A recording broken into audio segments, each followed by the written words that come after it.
I am your host of Across Generations, Tiffany D. Cross, and this is the only place where you will hear 3 different perspectives from 3 distinct generations of Black women, and I'm so thrilled to invite you to this conversation. Hi, everybody. Welcome to another episode of Across Generations. I'm your host, Tiffany Cross, and today we are talking about online dating. Okay, so I have to be honest with you guys. Honestly, this is really not for me. I didn't grow up with smartphones or social media. These things came along when I was well into adulthood. So I've always found that genuine connection is really hard to explore via a device. But I also have my doubts about an algorithm being able to identify a romantic partner for people. I think it perpetuates kind of this like shallow hookup culture and not really the opportunity to cultivate healthy attachment with a like-minded and caring individual with whom one shares common goals. But listen, maybe I'm in the minority here because a study by Nimble, that's a software company, they gathered that 31% of dating app users identify as Black. So a lot of y'all are out there on them. And there's not any solid data on success rates of like Black women who are on there. But I suppose that would depend on how one defines success. Maybe not everyone is looking for the same thing. Then there are things like physical and emotional safety. One dating app made specifically for Black singles recently conducted a survey to better understand the state of Black women in dating. Well, that study found that 56% of Black women do not feel safe on mainstream dating apps. So it's quite the tumultuous terrain out there. And sometimes it seems to be feeding this growing animus that far too often divides our communities. So how many of you are out there on dating apps? Drop a comment and let me know if you're on a dating app. And what's your experience like? Do you feel safe? These are the questions we're going to get in today with these 2 amazing guests. So we have on our younger side, Miss Naomi Rose. She's 26 years old. She calls herself an influencer and content creator who focuses on lifestyle content. Now, she explored online dating during COVID, like a lot of y'all did, and ultimately deemed it was not the tool she preferred to progress her romantic life. On the other side, we have Miss Sarah Yeary. She's a 63-year-old retired software engineer who relocated to Georgia after her divorce. And she began online dating in the early 2000s and is strongly considering giving it up due to not experiencing any success in her efforts. But we don't know what success means. So, Miss Sarah, yes, what does success look like for you?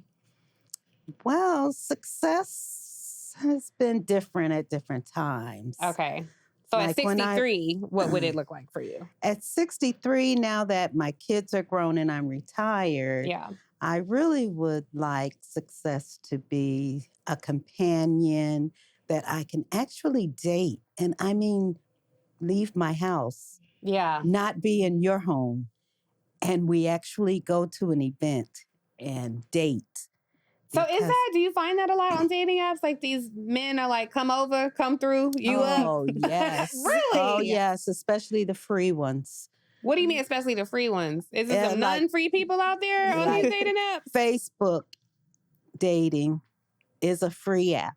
Oh, you're saying the free apps. Okay, you get what you pay for in online dating, I've found. Yeah, the free apps, you're going to get a little bit of anything. Okay. You pay a little bit, like eHarmony, Match.com. Yeah. You know, you get a little better quality, but most of them, they're not who their profile says they are. You get what you pay for. I think that's kind of true in life. Yeah. You get what you pay for. Something free. Yeah. I don't know. Yes. Now, Naomi, you're young. I mean, I feel like it's really a lot of your age demographic that are on these dating apps, but you didn't have a good experience. You don't like it.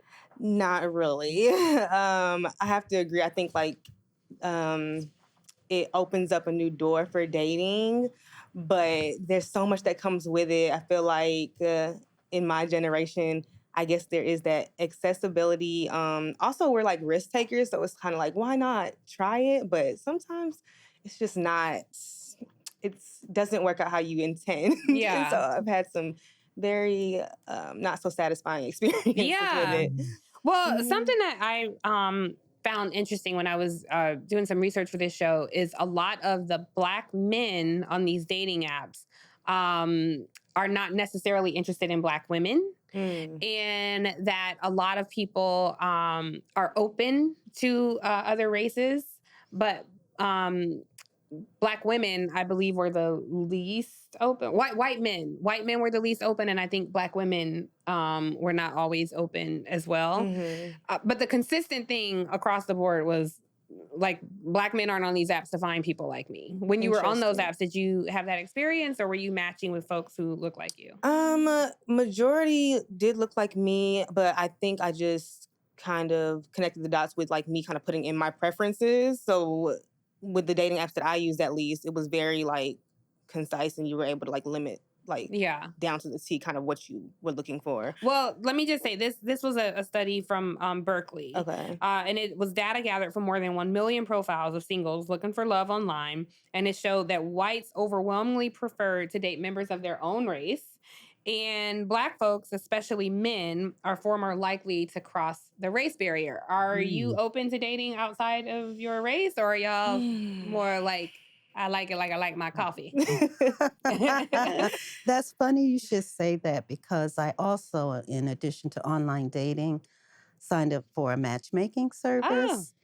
And I told them, they were trying to encourage me to date outside of my race. And I told them, I will date anything but a Caucasian.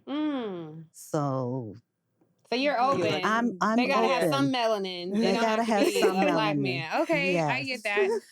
So when dating apps first came out, because like I said, when I came of dating age, they weren't a thing. The internet was barely a thing. And so I may have been on an app for like I may have lasted a week. I don't know that I ever went out with anybody. I mean, I just can't imagine like I'm gonna meet this stranger who I ain't never met. We going out. It's just not. And I just the idea that, you know, this algorithm has placed someone for me, I just have my doubts about it. You seem to feel kind of how I feel, but what was it about your experiences that it shied you away from it? So for me, I feel like, and I think not really knowing how to navigate it and going into it, I played a part, but I feel like things moved very fast. Yeah. And even like... What do you mean they move very fast? Like, so my first initial thought while even going onto the apps, I'm like, why are you on here? Even though I have my own thoughts, I'm like, wait, but I'm on here. So I kind of already went into it. I think it was okay. But then I'm like, okay, I'm on here, I'm doing it, so let's do it. But it goes from like, it's like a weird transition. And I feel like the two experiences that I've had, it just went from like behind a screen to like with both of them and like very clingy, very attached, very much like... How did that manifest though? When you say clingy and attached, were they like, I want to see you all the time, or you're my woman now, or let's get intimate quickly? Like what specifically? So for me, it wasn't even like the intimacy. It was wanting to, I mean, of course, the first date, everything was normal. Like, it will go from texting, and then it'll be like FaceTime, and then first date type situation. And then it's almost like, it was like a fast switch. Like after like first date, like after we like know each other, we had that initial reaction. It was like, oh, what are you doing today? Like trying to like come like, and I allowed it, but come into my space. And I feel like reflecting back on it, I was like, whoa, like this stuff can be like dangerous. Like you can't just allow people into your space like that fast. As optimistic as you may be about the situation, because we're all trying to find love here. So it's like, this might be my husband, like, you know, it's going good, like the first interaction. But I feel like that kind of like steered me away more. So like it pushed me away. I'm kind of like, whoa, like this is like I don't know you like that. Like, and then slow down. Yeah. And then just meeting someone, that's when you're actually getting to take on their energy and see their actual mannerisms. Like that's something that comes later when you start with dating online. So like to meet someone and then actually take on that energy, characteristics and stuff. If you don't really like it, then it's like, oh, I've already let them into my space. And now they're like, they might have a different experience. Like they might gravitate towards me or not be opposed to me and want to like continue. But it's like, okay, like we've only been on one day. And now like one of the guys was like literally like crashing. Like he wanted to like come over, but he was like rolled up in my blanket like all day. And I was like, okay, so all this stuff about like what your purpose is and like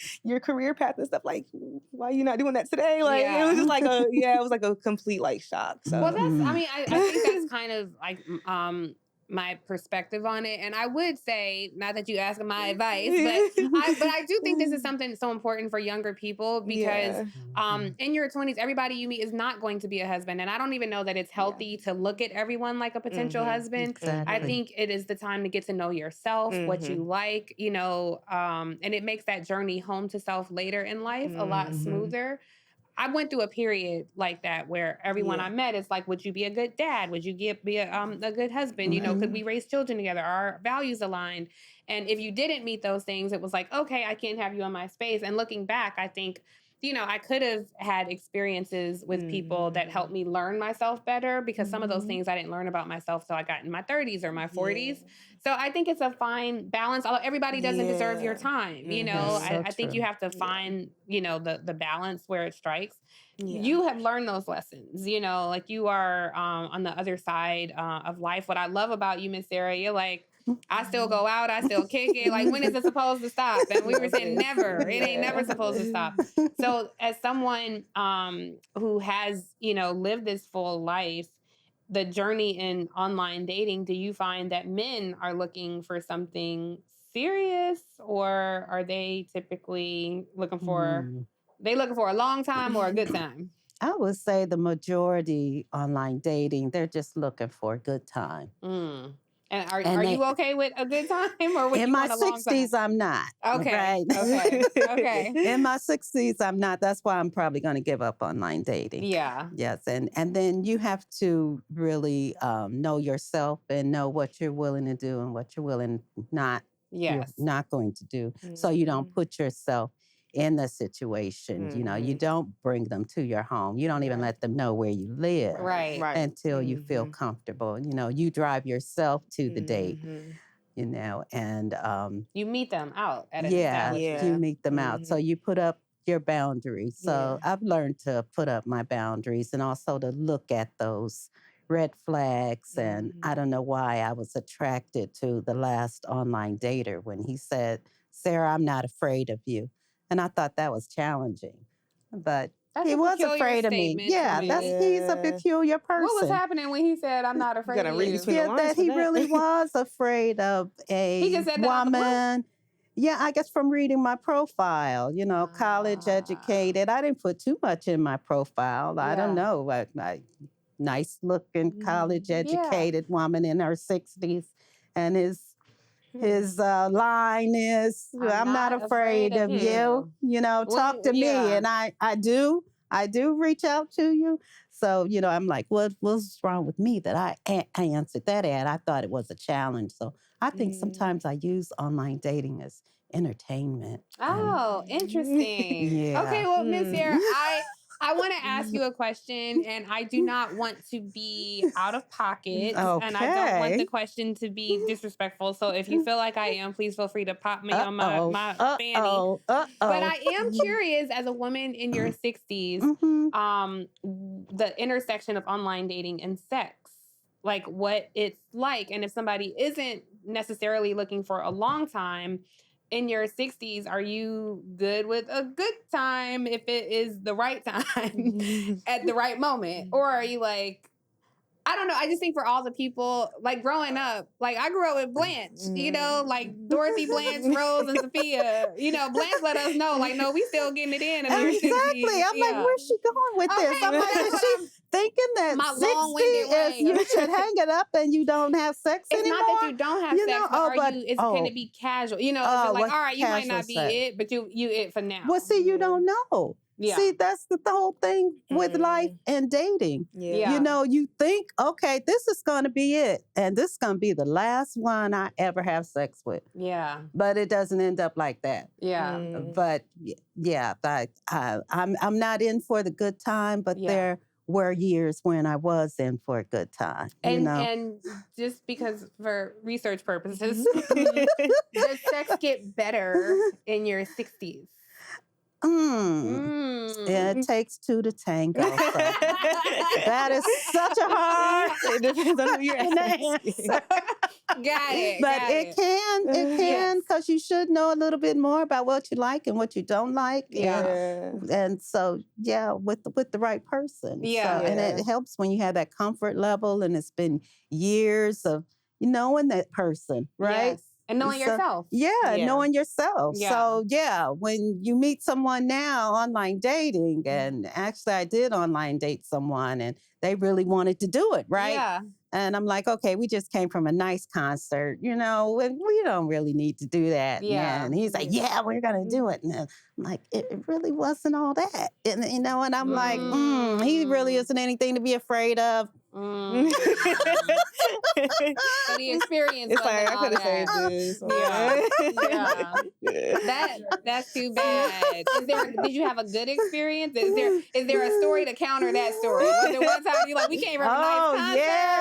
Yeah. The singing ain't starting till we got to my bedroom. Yes, when it was supposed to be a one night stand and it went on for years. Okay. Is that right? Yeah. Like, where is he now?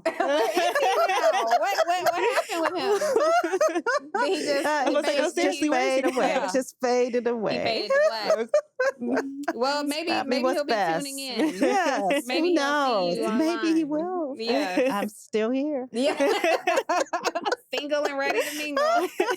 For you, I think the challenge with a lot of younger people I hear, it's like young men don't even know how to spit game anymore. If it's not on an app or in a DM or something, it's like they don't know how to appropriately approach a young woman and say something to you. Note, please, that I said appropriately, because like ain't sexy and anything like that. That's not appropriate. It's not. Do you find that like since you're exhausted online and you don't really want to pursue that, do you find that there are young men who have approached you or would approach you? I think there is a sense of like, there is a shield, because I think men are,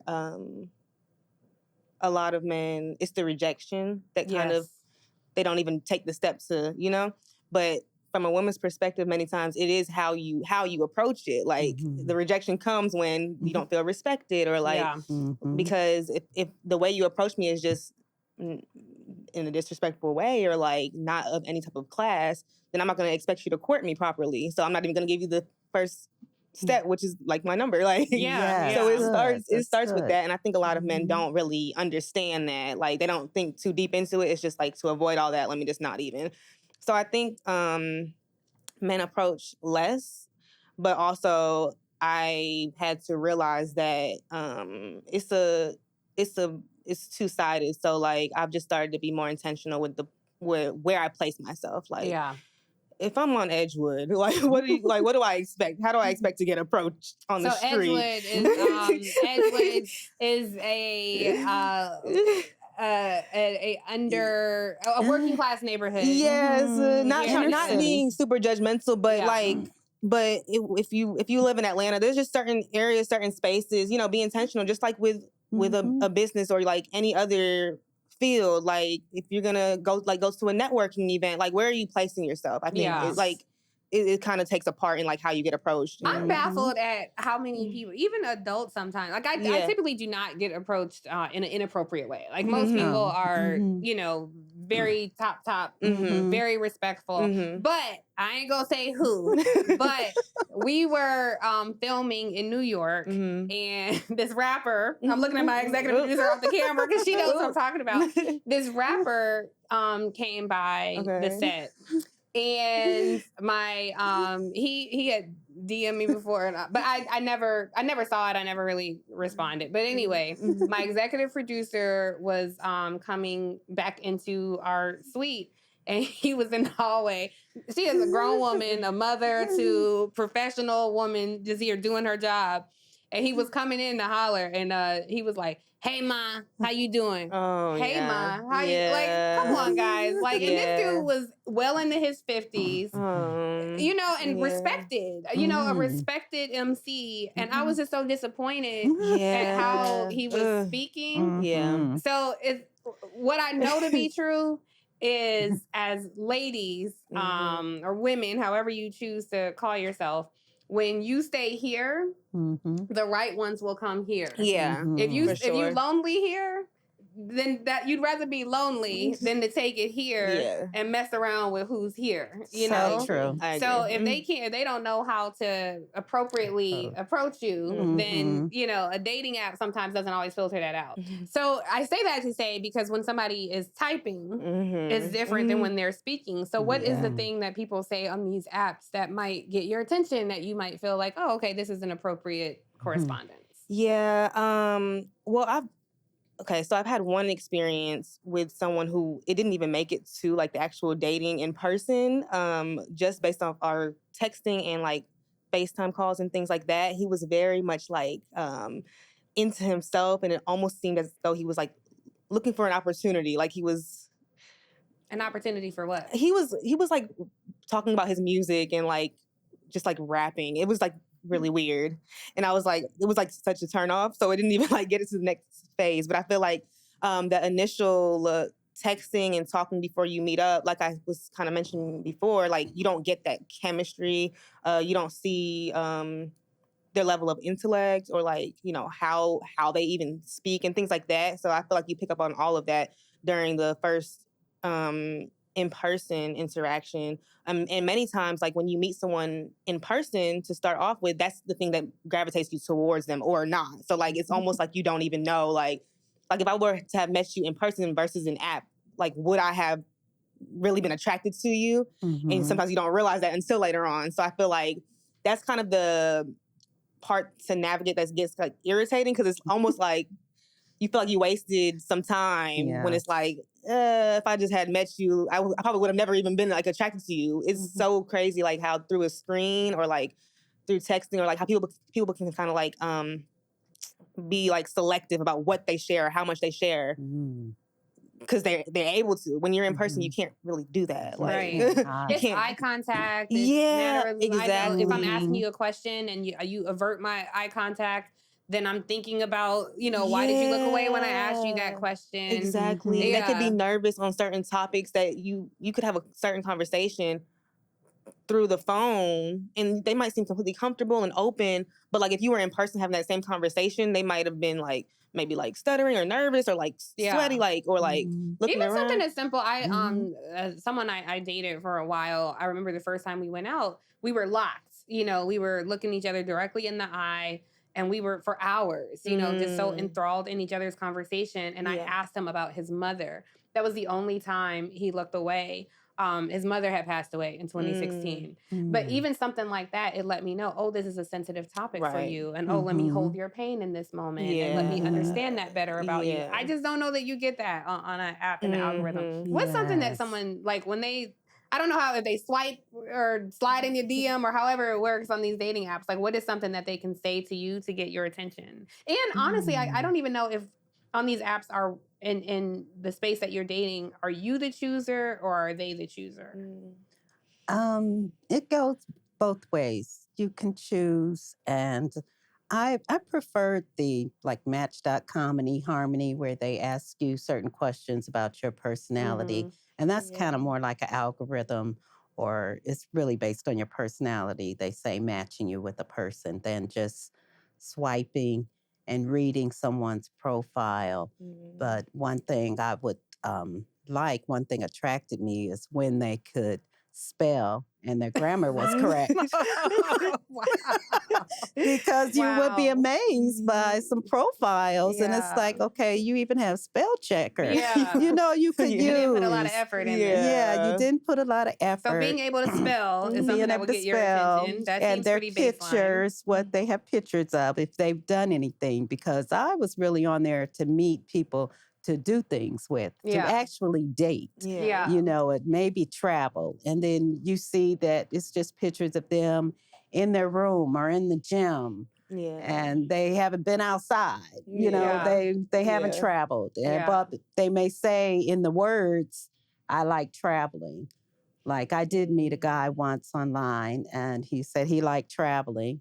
And we went on a trip together, and he was nervous on the plane the whole time. He had never been on a plane. No, but he liked traveling, but had never been on a plane. Because he knows women like a man who likes to travel. Where did y'all Yes. go? So we went to Ohio. My niece was getting married. Yeah. And And he was nervous. Wow. How old He was this man who had never been on a plane? too old to be nervous on the plane. In his 50s. Yeah. In his 50s. I'm like, okay, so yeah, you can't really go by what they say.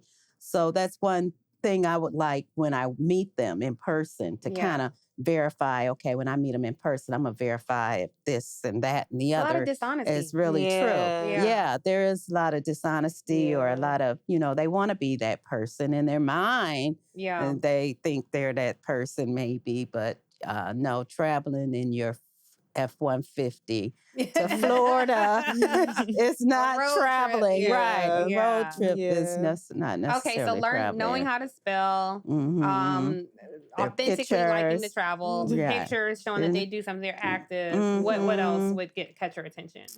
That was basically it from the profile because I learned that you can't really go by the profile. But come on, fellas. I mean, she said she wants y'all to spell, to be honest, have more pictures. Y'all got to step up for this beautiful woman here, for sure. Thank you. Okay, because we're talking about what these men are looking like on their profile, I want to see your profile, if you don't mind. Okay, I don't mind. Let me see here. Tiffany. Let me see this photo.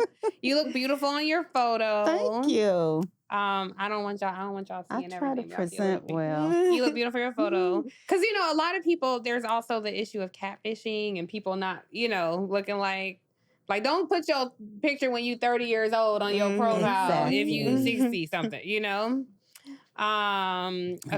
described yourself as a Christian woman. Oh, that's interesting. Yes. And are you saying that with intention, like you want someone who is also Christian?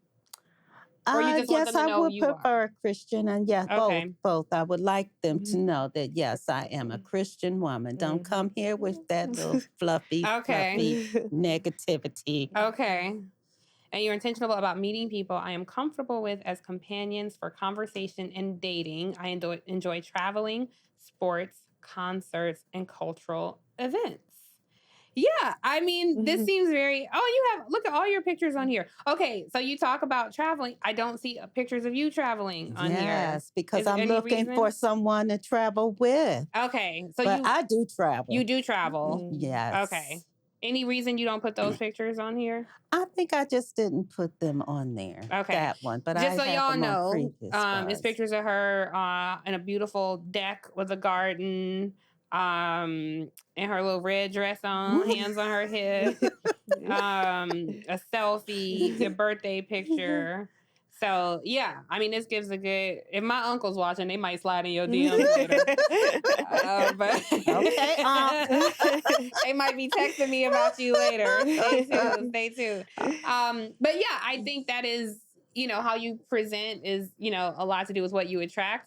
But speaking of what we attract, I think we can't talk about online dating without talking about what the streets talking about. So the streets are talking a lot about Risa Tisa. Is that how you say her name? Okay.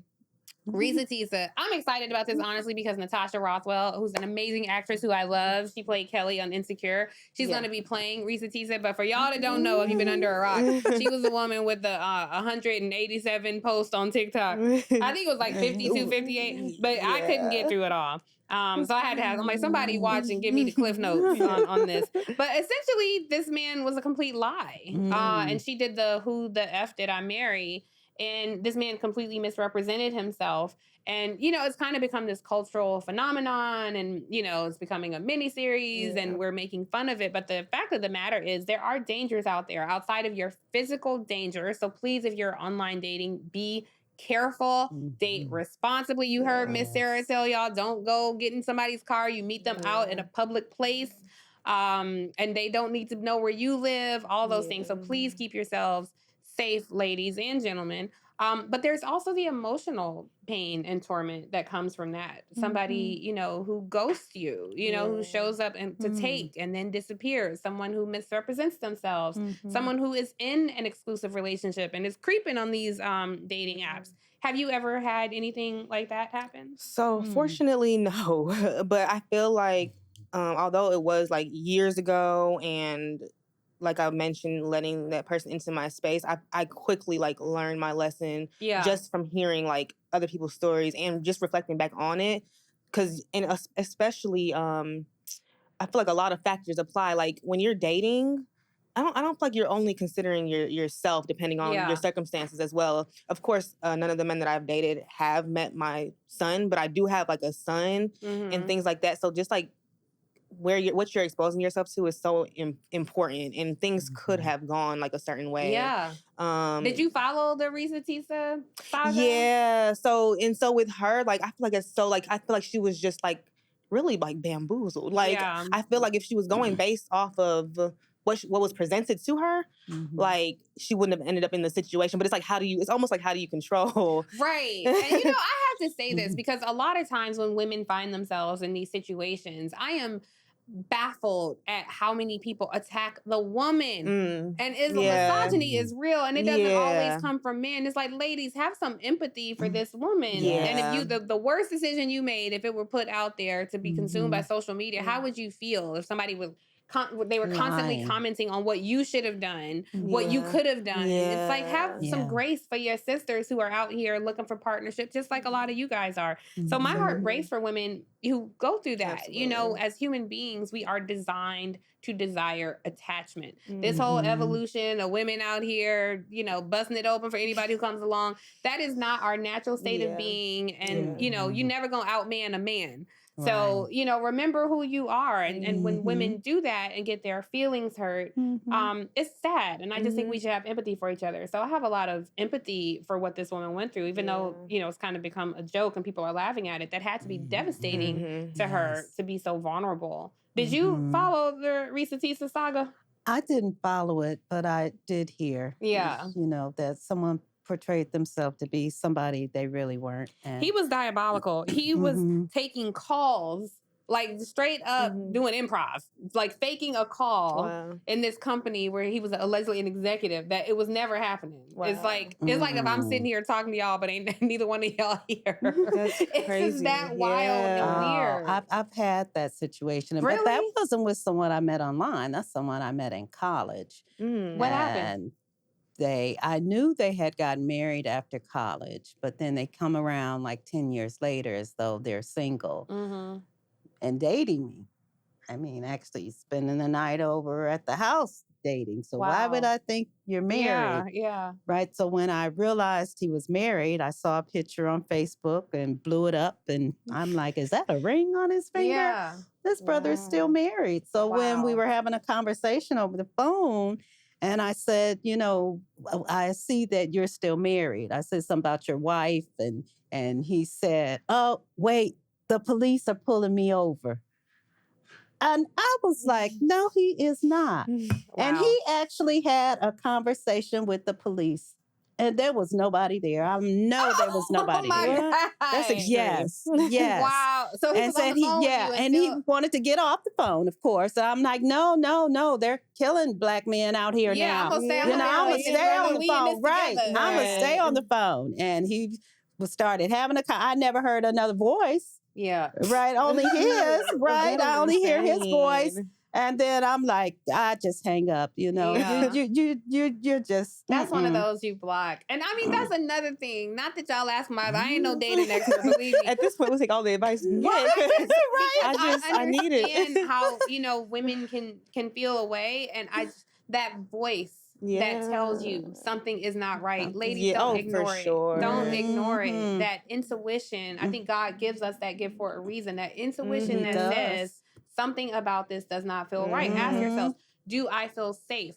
Not just do I feel safe physically, do I feel safe emotionally? Is this person curious about me? Are we equally yoked? Do we live the same? Do we have the same desires and goals? I think all that has to go in. And that's why I don't know. I just don't know that, maybe for some people, online dating cuts right to that, and it gets you. I know people who pay like upwards of $25,000 for matchmaking services, and they're women of a certain caliber, and they pair you with men of a certain caliber. But even that, I'm like, I don't know that ashiness and foolishness knows the tax bracket. You know, like at every level, you can deal with some foolishness. So I don't know that online dating I don't know that it's really bringing us closer. I don't know that it's had a true impact on partnership and, you know, cultivating true connection with people. I don't know. I definitely feel like when you do kind of, you can tell when you take it serious and when you take it to the next level, to touch on what you all were speaking on earlier about, like,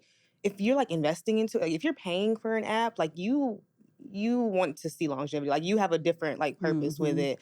I know there's some apps, I think Raya, if that's how you pronounce it. Yeah, so Raya is like the one for people in the public eye, which is, I mean, honestly, you know, for me, when I had a show at MSNBC, like I don't feel like I can just go out and let somebody, you know, I'm not giving, you kind of can't just approach me and get my number. I can't do that. And so that app is for people who are in the public eye. You're verified, like they look at your social media and all that. Same but caliber listen, like the people I know on there, it's foolishness that happens. Okay, I figured, I don't know. You get an app that filters out foolishness. You can charge however much you want for it. You got to get referrals, be on like a waiting list. You have to be invited. You got to be invited and all that. But I guess, but dating is just foolish, period. Which is sad, because I think, you know, what we build as a people in a community, love has such credo in who we are, especially as Black women. And I think there are a lot of people out there with a lot of love and nowhere to put it. And they're trying to figure that out. And sometimes that desire to park that love somewhere clouds judgment. You know? So I really appreciate y'all being so open about your experiences. Some of it has informed me. Some of it has scared me. To bring a little light, I will say my sister, she did meet her now husband on a dating app. Yeah, so that's why I still have hope. Married? So they just got married like a month ago. Okay. But it happened... But everything that we're saying, it kind of still follows the same lines. Like it moved fast. It worked out. It moved fast for them. How long have they known each other? Like a little over a year now. Okay, we're gonna check back in with you in 5 years. I'm not speaking any ill will for your sister. I pray that their marriage is long lasting and fruitful and bountiful, and you know, I really do. I want that. I want that for my sisters, because we deserve. Black women desire and deserve love, and brothers, y'all do too. So you know, somehow we got to get this together, especially for the younger generation that's coming up, and you know, us older ones too. Yes, we still have life left. I completely agree. I'm tired of traveling with my girlfriends, my sisters. I mean, I'm not tired of it. I mean, we have fun, but you know, it'd be nice to travel with a companion. Stephanie Mills told us, sometimes I need the comfort of a man. I get it. That's Stephanie. Yes. Yeah. And I do hear you, Miss Sarah. I think that's so true too. But I just know that you were married, you had kids, you know, for younger people who desire to build a family unit and produce, you know, young children and raise them. I just wonder how that experience is going to be with all these apps and smartphones and algorithms and the introduction of AI and what impact AI will have on the dating world, and deep fakes and catfishing. And so, you know, we're not avatars. We're actual human beings who desire attachment. So I pray it goes well. But I am thankful to both you ladies for sharing your story, because I think that's the thing to remember. That self-love, I always say self-love comes first. Definitely. So when if you're younger navigating this space, if you're older navigating this space, that is the one thing that I think will always draw back home. Do you love yourself, and how are you presenting yourself honestly and authentically? But more than anything, please listen to that inside voice. If you don't feel like something is right, if you don't feel safe physically or emotionally, that is the universe whispering to you. That's that universal tap on your shoulder that's saying, pay attention, exercise that discernment. Because if you ignore that quiet voice, it will get quieter and quieter until you can't hear it anymore. And listen, fellow travelers, happy hunting out there. I hope that you all continue to be hopeful about love, because it is not just who we are, but we're spiritual beings having a human experience here. And part of that human experience is finding love. So I wish you all well in your journey. And thank you for tuning in to this episode of Across Generations. Please tune back because we have another episode coming your way every week. Each week, an elder, a younger, and me, we talk about issues like this. So tell a friend, drop a comment, subscribe, share, do all the things, because the more you all invest in us, we can invest in these conversations. Thank you again for tuning in. I'm your host, Tiffany Cross.